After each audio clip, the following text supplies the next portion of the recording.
Hi, good afternoon. Welcome, everyone. This is Aura Vasquez, and thank you so much for joining me today to Aura's virtual town hall meeting. Today we have a very, very special guest. His name is Andy Volinsky, and this is just an opportunity for us to get to know him better. He is joining us actually from the East Coast, from New Hampshire. So if you have any questions, please have your questions ready. You can just post them on the comments. And if you're on Instagram, you can also post them right next to the comment box on the question mark symbol. So I also joined today, for those of you that are watching from Facebook, from YouTube, and from other platforms, I'm also joining today by Jose Castañeda and Jerry Meral, who are going to be part of our conversation with Andy. So Andy, since you are already on Instagram, can you please lower as much as you can the volume and mute your phone so we don't hear an echo? As much as you can. Okay. But for the rest of us, let me introduce first the panelists. So first, I want to bring in Jose Castañeda. Oh, Jose, I think your name is misspelled for some random reason. But Jose is a former commissioner of the city of Fulton. He has been a long-time environmental justice and climate justice organizer in different campaigns. He has also worked with the Sierra Club, which Andy is also he's been endorsed by the Sierra Club, and I was a former Sierra Club organizer myself. He is part of the Democratic Party, and I am so excited to have Jose here today. Hi, Jose, welcome. Thank you so much. Glad to be here. Awesome. And then with him, we have also Jerry Meral, who is another environmental friend. And Jerry is a PhD, and he is the director of the California Water Program and the Natural Heritage Institute. He has worked also with Governor Jerry Brown as a California Natural Resource Agency Deputy Secretary for the Bay Delta Conservation Plan. And he has also been an executive director of the Planning and Conservation League from 1983 to 2003. Please help me welcome Jerry to our panel. Thank you. Thank you, Jerry. And last but not least, we're going to have also our main guest, the main person that we're getting to know, which is Andru Volinsky, who is running for governor in New Hampshire. And the reason why I wanted to invite him today to our VTH, to our live stream, and also Jose and Jerry, is because we see more attacks to our environment than ever. We see lots of rollbacks in terms of the Clean Power Plan. In fact, there are brands and there are groups that are coming together to really bring attention to this real issue. Is leaving states like California, like New Hampshire, like many other states to step up and to fight and to protect our environment and our people. So I wanted to invite Andru to tell us a little bit about him, because he has been an environmental champion, and we need more environmental champions running for office, not just in California, but all over the world. People that share our common values. So Andru, welcome. Thank you so much. For joining us. Thank you for having me. So I should say I currently hold elected office in New Hampshire. New Hampshire has a board of directors in its executive branch. We each represent a fifth of the state. There are 5 of us. We approve contracts, confirmations, do the transportation planning for the state. And in that capacity, we have the opportunity to consider and approve the governor's nominees for key departments like environmental services, which is New Hampshire's EPA. We have a governor from a family that's notoriously made up of climate change deniers. Wow. Our governor is Chris Sununu. His dad is John Sununu, who was the first George Bush's chief of staff, and probably set back the interests of dealing with climate change and environmentalism as much as anyone during his time in DC.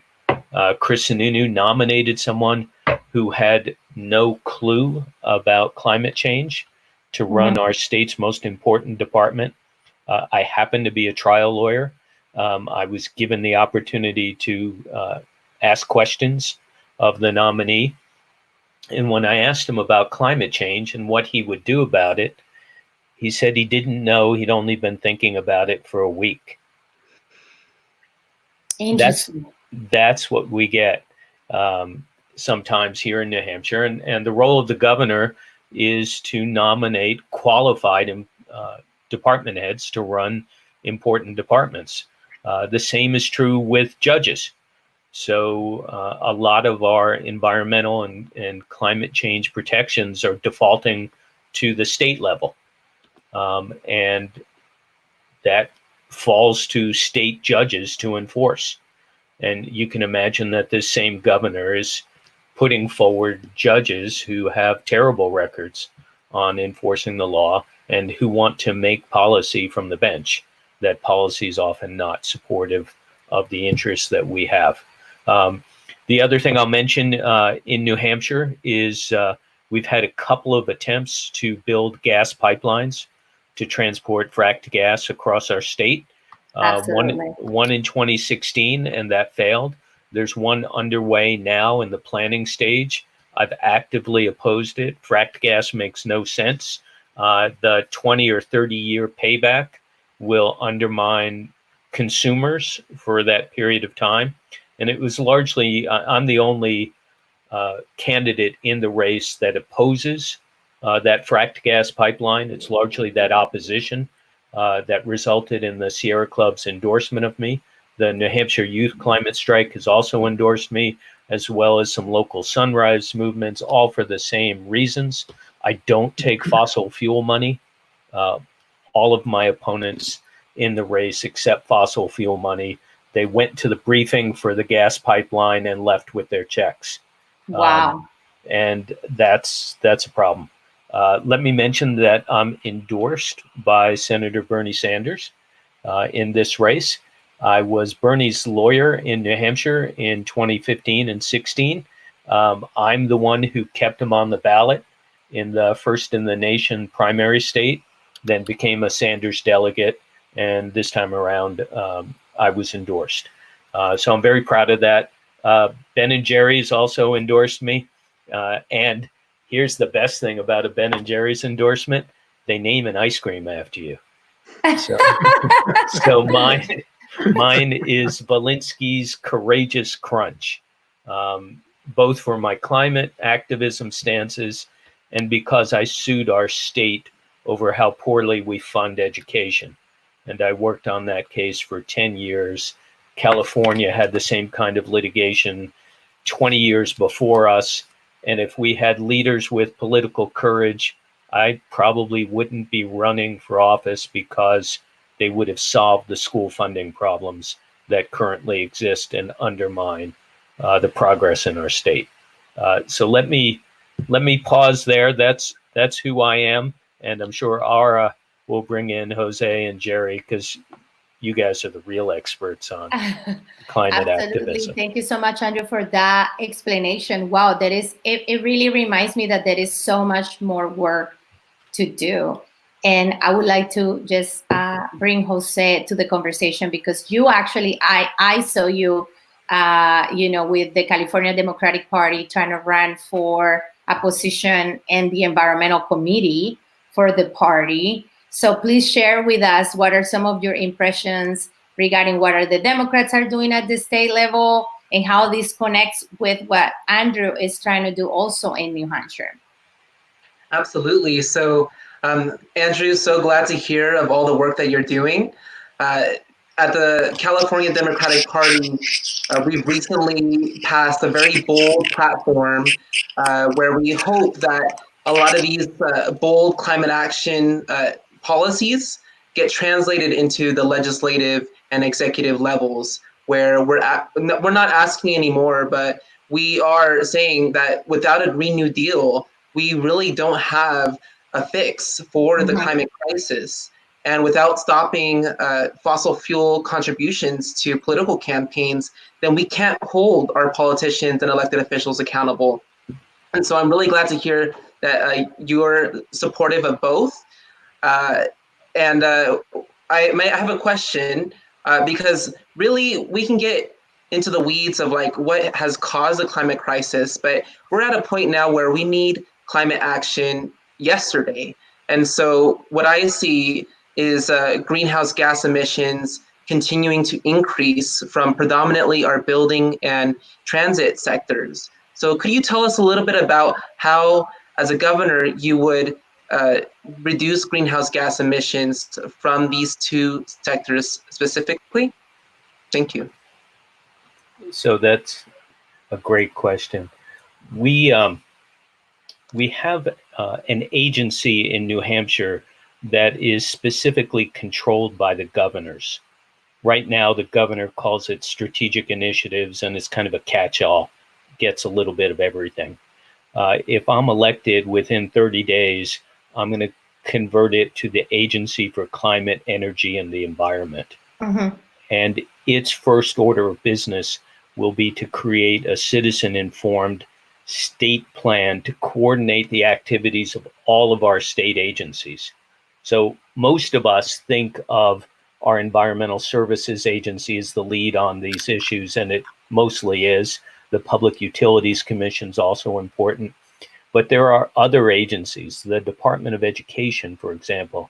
A lot of New Hampshire's school building stock is 40 and 50 years old, which means it's going to need to be renovated or replaced soon. And I think that should happen with conservation in mind and with solar panels on every school building that we could possibly muster. And so in order for those kinds of things to happen, we have to name it, we have to put it in the plan, and we have to advance it through the legislature with appropriate funding. New Hampshire is part of the ISO New England power grid, and we're the lagger. We have the least support for alternative energy. We have the most limited incentives. We have caps on how large our net metering capacity can be built out. So it's impossible to do utility scale net metering in New Hampshire. So you can't have a utility scale solar power operation in New Hampshire. It's limited to 1 meg or less. Why is that, Andy? Because net metering is so important. The idea that we can harness energy from the sun and sell it back to our utility, wouldn't that be a great promise to our environmental justice communities, for example? Absolutely. So one of the governor's biggest contributors just happens to be the largest electric utility in our state. Surprise, surprise. And that's why there's a cap on net metering. That's also why no one is talking about limiting the transmission costs that the utilities earn in New Hampshire. So we have, during this pandemic, a 10% rate increase by that same utility pending before our Public Utilities Commission. Everyone, you'll excuse the expression, everyone in New Hampshire is taking a haircut now with the kinds of economic consequences that are happening as a result of the pandemic, except the electric utilities want rate increases so that they have guaranteed returns on investment. Those are the kinds of things that we're looking at and trying to control in New Hampshire as part of our campaign. And just for my audience, some of you are very savvy about this environmental terminology and energy terminology because you have been hearing me talk about it. But for those of you that don't know, the Public Utility Commission is the agency that regulates our utilities, whichever whether it's a private utility or a public utility. In LA, we have the largest public utility in the country. So, Jerry, you have advised the governor in the past. You are a scientist, a professor, a PhD yourself. What are your impressions about what's happening around the state and in relationship with Andru? and Andrew's vision for his candidacy? Well, I think one of the most important things is that New Hampshire, as everyone knows, is a swing state and it could go either way in the presidential election. And so Andrew's candidacy for governor could really galvanize people and really bring out Democrats and give us a chance to make New Hampshire blue again, which it has been in the past, certainly. And the other thing is that, of course, New Hampshire has a Senate race, and Senator Shaheen has done a great job. We want to see her reelected, but she only won by 1,000 votes last time. So it's really important to get that vote out in New Hampshire and make it blue for the Senate and the presidential race. So, Andrew, I'd like to ask you, how can we galvanize New Hampshire voters and make them realize how important the climate issue is and actually get out and vote? So part of this is a question of access. And during the pandemic, access is more and more limited. We're campaigning by phone and Zoom meeting. Yes. It's not what I signed up for. For those that don't like to go door knocking, this is their best campaign ever. But for those of us who really enjoy the personal contact that a campaign involves, this is disappointing. So part of it is access. Part of it is gaining some notoriety. Part of it, to be frank, is the ability to raise money to competitively challenge a climate change governor who's got a family name. His dad was governor here before him. His brother was a senator. That's a tough challenge. And so we do have to galvanize our efforts around that. We have to raise enough money so that we can compete with paid media. We earn plenty of media ourselves, but you can't do these campaigns. New Hampshire's probably a small county in California. We're 1.3 million people. And, that's speaking to you in LA, that's a neighborhood, right? Yeah.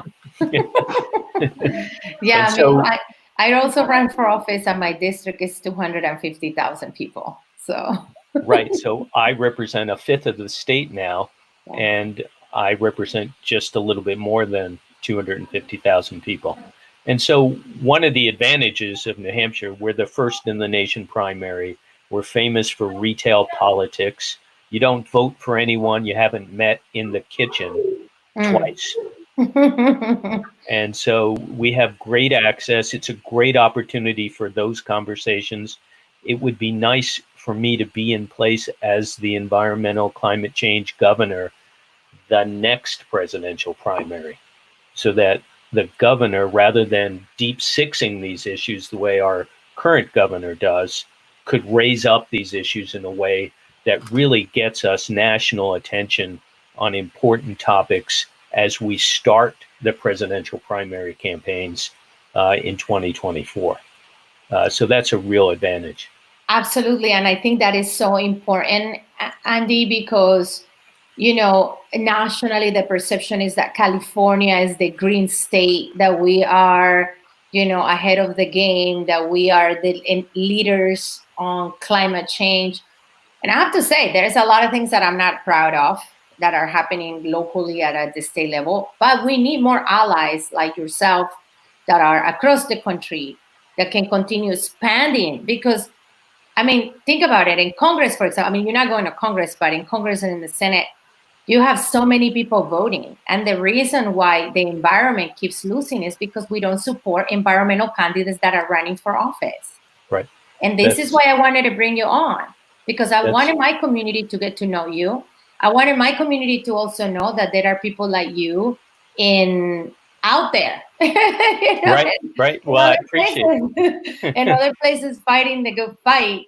And that we can work in solidarity, because fighting climate change is not just COVID-19. A lot of people are thinking, well, we have reduced pollution because we're not driving cars. I'm like, yeah, but you don't fight climate change in a month or in 2 or in 3 months. This is something that is, is a change of how we behave even as a society. And speaking about COVID, I have a question for you. that I'm placing here in the screen. So, and I think maybe I want to open it up to the panel so that we can have a rich discussion. So, do you see that COVID-19 connected with the environmental crisis? And what do you see as the biggest hurdle for the people in New Hampshire rising out of the COVID-19 crisis? That's a great question. So let me ask for the help of your other panelists on the first question.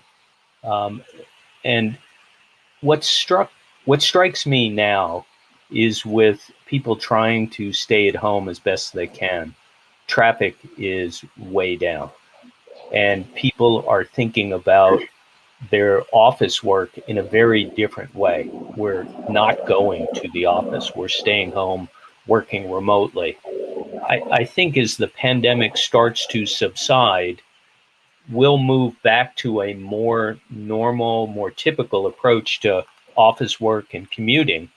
But I think there's some lessons here. I think there are things we can do that will encourage people to stay home even after the need to stay home for the pandemic subsides, and that we can get some climate action benefit from that long term. And so I've been wondering about that, and I'd love to hear Jose and Jerry's thoughts on that. Absolutely. And so, of course, COVID-19 is definitely connected with the environmental crisis, whether we're looking at it through a lens I can't of... hear Jose. Oh. I can hear you fine, Jose. Oh, okay. Well, then, when we think about zoonotic diseases and the origin of COVID-19, we also have to remember that as humans begin to encroach on nature and wildlife, we are putting ourselves more at risk for being exposed as a species to these zoonotic diseases, to these new viruses that we've never faced before.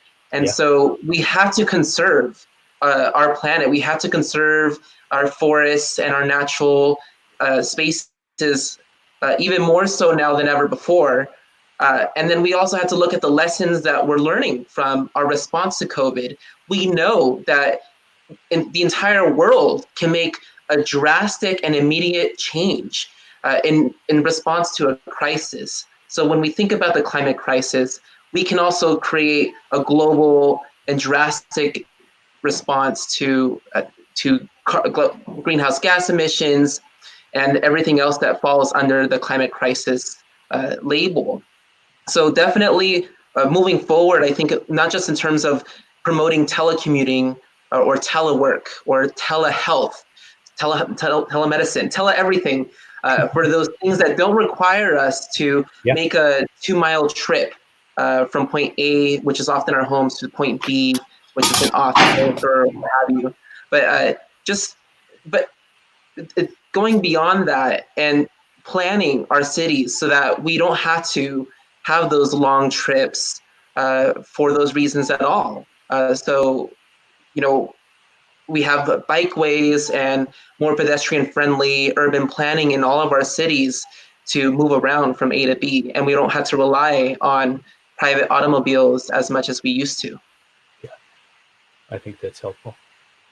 I might add that, we've had these pandemics before. We all know about 1918. And unfortunately, people tended not to learn really very quickly how to respond. But each time we do a little bit better, actually, when we have these pandemics. We need to take a lesson from that as applied to the climate change problem. And we need to realize the fast response is what we need, not just sort of a slow, deliberate response. And so I think we do have something to learn. I also think that, by the way, everyone listening and watching this broadcast should definitely be a donor to Andrew's campaign. I'm proud to be a donor, and I hope everybody else will be, because, for him to get the environmental message out is not going to be easy. So please make a contribution to his campaign. Yeah, I mean, and thank you for bringing that up, because actually for me, when I ran in my campaign, was extremely difficult to hear messagings around, well, environmental candidates don't win. Environmental candidates don't get far. The environmental community, the clean energy community, they don't know what they're doing. And sadly, we are fighting the most powerful industry in the world. which is, the environmental, the fossil fuel industry. And we all need to step up and support the candidates that are running to protect our environment. Guys, this is the only way. For those of you that are watching this broadcast, we're talking to Andru Volinsky. He's running for governor in New Hampshire.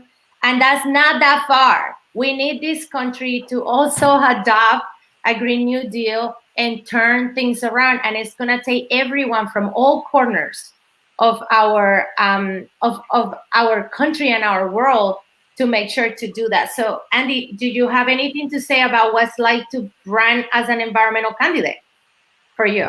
I do. It is a challenge because the environmental community is not often organized in a way designed to directly fight the power of the fossil fuel businesses. They're organized in their business associations. They're regular givers and build up chests of campaign funds, either that they provide directly to candidates or that they use for independent expenditures. They have no hesitation at promoting fake science. And so we have to, within the limits of reason, and not to be beholden to a particular industry, we have to be able to get our message out, to have scientists like Jerry out there talking the truth. And then those of us who are implementers of the important policies that people like Jerry design can take it and run with it. But we need to have the scientists there with us, and we have to raise enough funds so that we can get our message out. Absolutely. And Kurt Hosumer is saying that the World Health Organization estimates 4.6 million die each year from causes directly attributed to air pollution. In LA, we had the worst air pollution in the country for decades. Since the pandemic, this has been the one time when we have really alleviated that. And I am excited to see that as a center point for us to move forward and see how we can reduce greenhouse gas emissions and not use so many cars, maybe better, more robust public transit, and more bike lanes and more walk lanes and more parks. So at least in LA, we can do that. What are your plans, Andy? Well, I just want to go back 1 second to running as an environmental candidate, because there is a problem that develops in almost every environmental candidate's race, and that is labor shows up and acts as if we are the enemy. Yes. And I've represented unions. I've fought to protect pensions as a lawyer.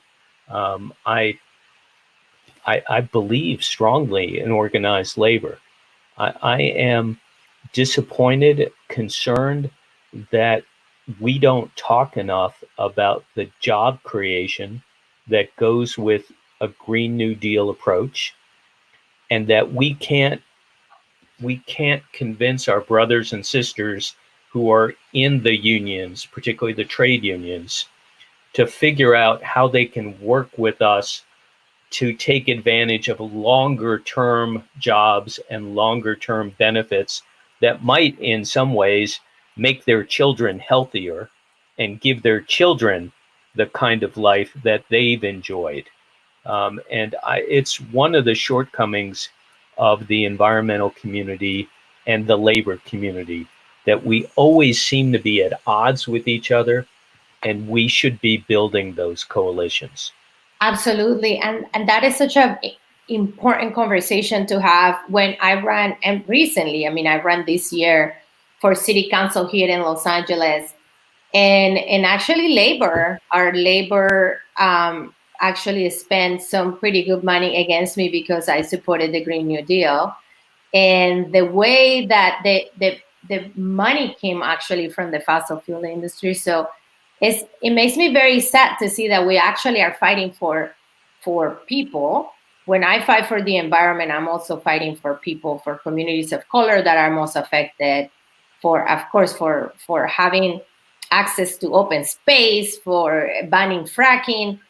And I envision a world where we have those jobs going to also good paying jobs that are union jobs. So I really hope that coming forward out of this pandemic, we actually see a new deal similar to what happened at the Great Depression, but green, and also where labor is heavily involved in our fight, and also is shoulder to shoulder, fighting with us. I don't know if Jerry want to share anything.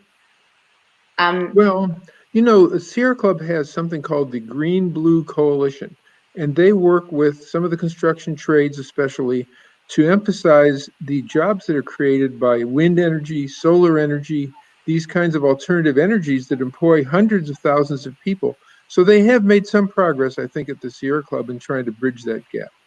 Yeah, the Blue-Green Alliance, absolutely, absolutely. Jose, you have anything else to say regarding this kind of tension between labor and the environment? Yeah, I see it, and it plays out at every level. I just know that if we don't come together, we have so much to lose. But if we do come together, we have everything to gain. And Yeah. I think that what Andy was saying about the number of jobs that can be created through solar, wind, and other renewable energies alone is enough. But if we go beyond, like, there's just the housing sector, which also needs to be electrified, which we can build sustainable materials or use sustainable materials to build housing with. And all of that is going to need a lot of technical expertise that only union jobs and labor-minded folks can provide. So I definitely want us to continue moving forward together and not let these long-standing tensions pull us apart. Well, and look, on most progressive issues, environmentalists and organized labor are on the same page. Fair taxation, affordable housing, access to education, those are issues that bind us together. And it's how I try to focus the discussion. The other thing that happens here, and I'm sure it's the same in California, is politicians promise big trade union construction jobs during election cycles. They never get permitted, they never get built, but it's enough to get the trade unionists on one side or the other. And I think we need to be thinking more longer term. That's been the argument for the gas pipeline in New Hampshire to create jobs for pipe fitters and other trade unionists, and we need to get over.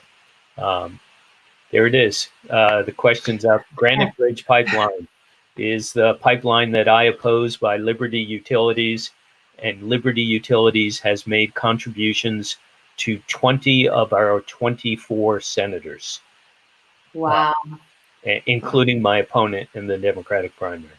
This is why it's so important for the people that are watching, your audience, your voters, friends that are just kind of stumbling on this conversation, for them to know how important even small donations are. And when you're running for office and you're running against big fossil fuel money, it's so important that we support candidates that are running with a strong environmental agenda.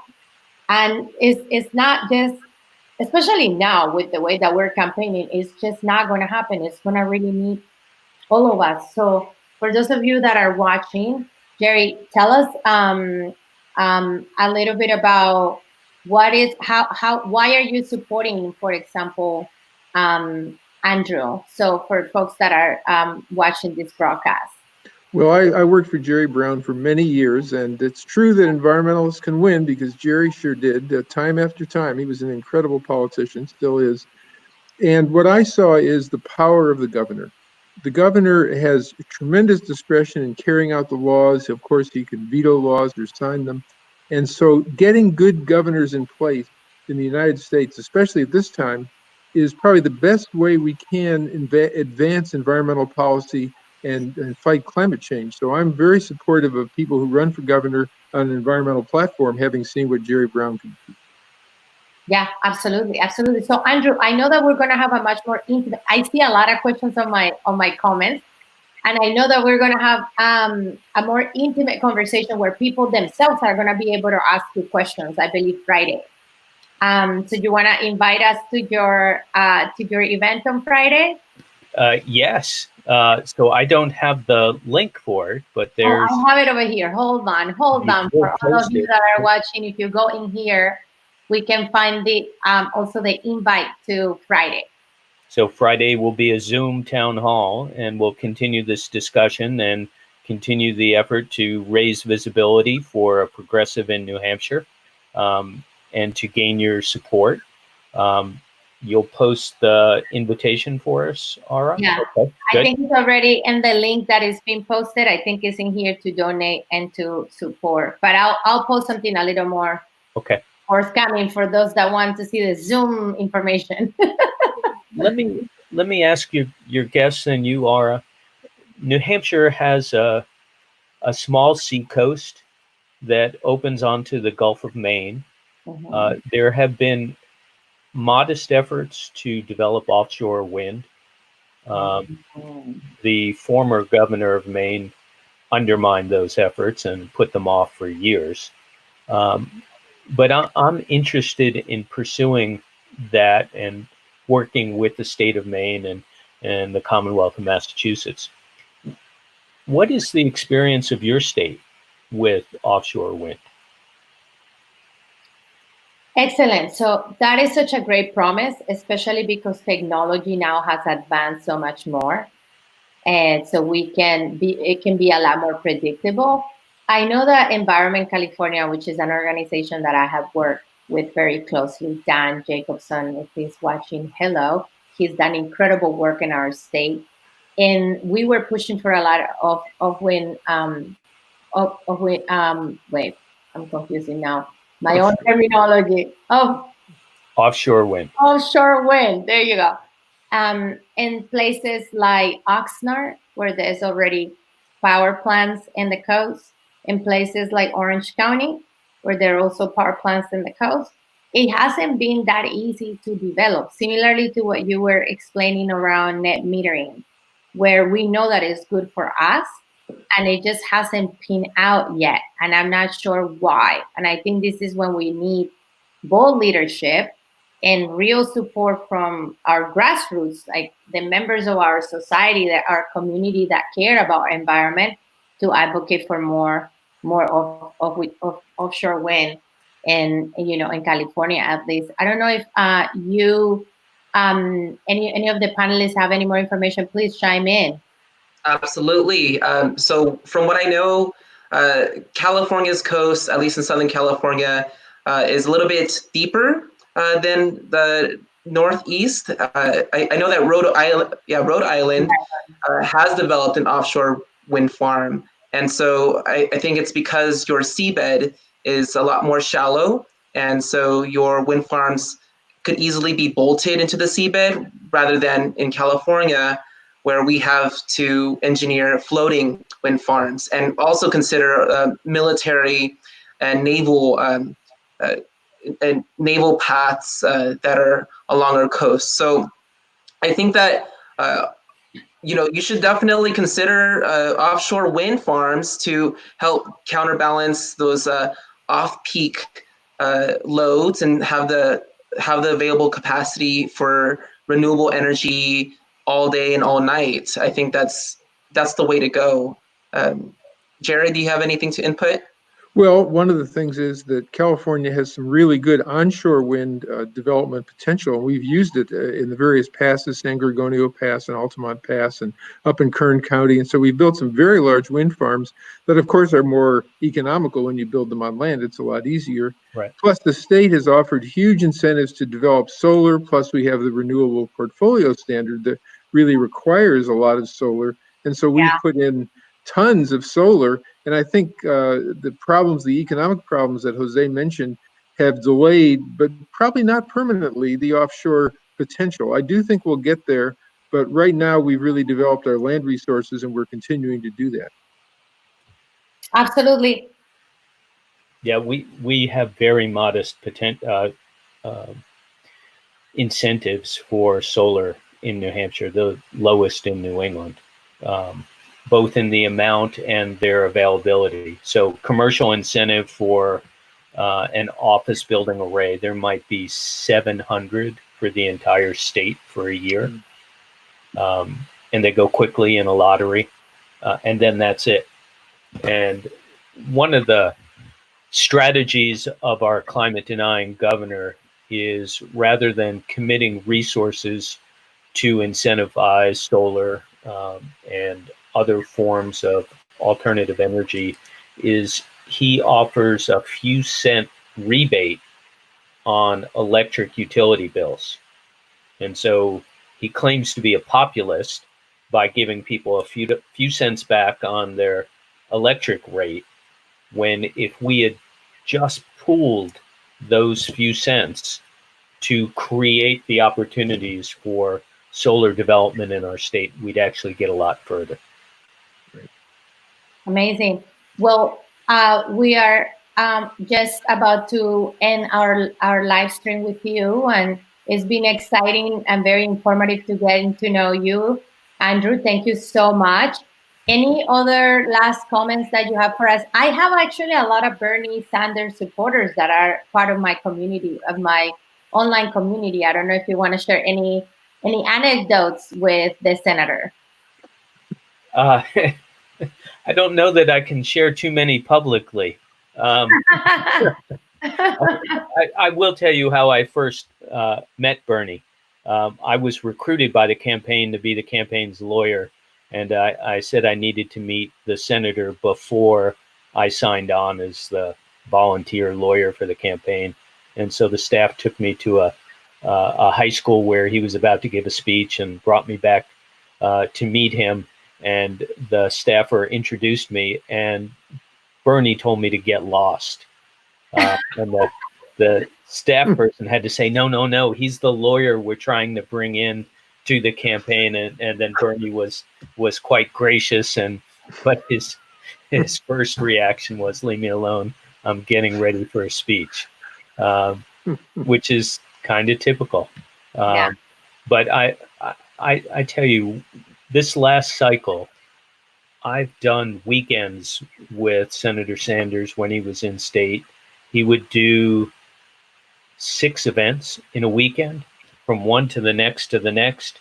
I'd speak for 5 minutes. He'd be on his feet for an hour and a half at each event. I'd go home and go to sleep. He'd get on a plane and go to Iowa and then do another rally. Wow. Remarkable energy, remarkable commitment. I'm so sorry at the way things turned out. I think we could have advanced a Green New Deal with Sanders' presidency. And I'm just hopeful that we'll be able to get there in other ways. And as Jerry mentioned, the best route may be through the governorships. And I hope to be one of those governors. Beautiful. So for those of us that want to, let me see, I think I'm getting the information. For those of us that want to, for those of you that want to participate on Friday's virtual town hall with Andru, this is a much more private, intimate conversation where we can pick his brain. We can have more in-depth understanding of what he wants to do. Put a heart, or yes, I do want to, or put something. Let me know in the comments so that I can follow up with you and send you the invitation.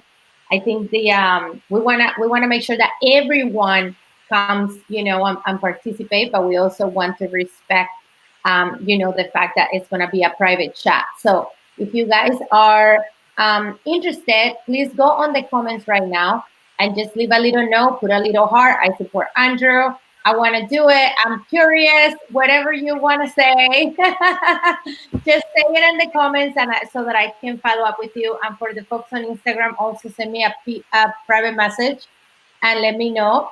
and we'll get you guys hanging out with us on Friday. So cool. Thank you. Right. Thank you. So, Thank you. I want Thank to you, Andrew, for running.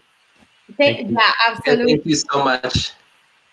I just want to give the panelists, I want to say thank you. I don't know if you guys have one last impressions about the conversation or anything else that you want to, before we go. I would Absolutely. just say, sorry. I would just say make a contribution to Andrew's campaign. He needs it. Thanks, Jerry. I have the page open as well. I can't wait to make my contribution to your campaign, Andrew. It's just been a delight learning that you are knowledgeable and you have a plan and a great vision with good values we all share, that hopefully all of New Hampshire is going to get behind and realize that you're the only candidate that's right for them. Thank you so much. Thank you, everybody. It's my pleasure to be here with you tonight. Aura, thank you for organizing us. This has been wonderful. And I wanted to make sure that people like you from all corners of the world, whether it is New Hampshire or Delhi or Shanghai or Cali, Colombia, or whatever it is, that they have a platform to speak to our broader environmental community, because we're not working in silos.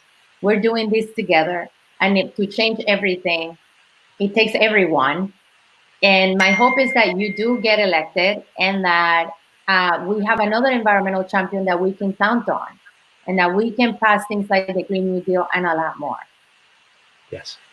I'd be honored to come back as a governor. Yeah, and when you win, we're gonna come visit you and organize rallies and help you amplify for sure. Yes, I'd welcome that. Thank you so much. All right, so thank you guys. Thank you, Jose. Thank you, Jerry, for coming in, and thank you so much, Andy. Thank you so much for joining us. So for those of you that are watching, you were just witnessing a conversation with Andru Volinsky. He is running for governor in New Hampshire, and he is an environmental candidate that we must all support. You guys hear me, my audience always hear me talk about my deep love and appreciation for our environment. And this is how we show up to fight climate change. This is how we fight climate change, you all. This is how we do it. So please, if you want to join us on Friday in a much more intimate conversation, I am waiting for his staff to post the link on the comments so that I can show it. And so to get you guys riled up and speaking to Andrew. And if not, just send me a private message and I will be happy to share with you the information. And I hope that everyone is having a blessed Tuesday, and that you continue staying encouraged. And my virtual town hall meetings are designed to do exactly this, to foster a broader dialogue and to make sure that after this pandemic, we leave stronger, more educated, and more empowered than ever. So have a great evening, everyone. And I will see you guys hopefully at the end of this week, or if not, next week with more panelists that hopefully will enlighten you with more brilliant ideas. So thank you so much and have a great, great afternoon. Bye-bye.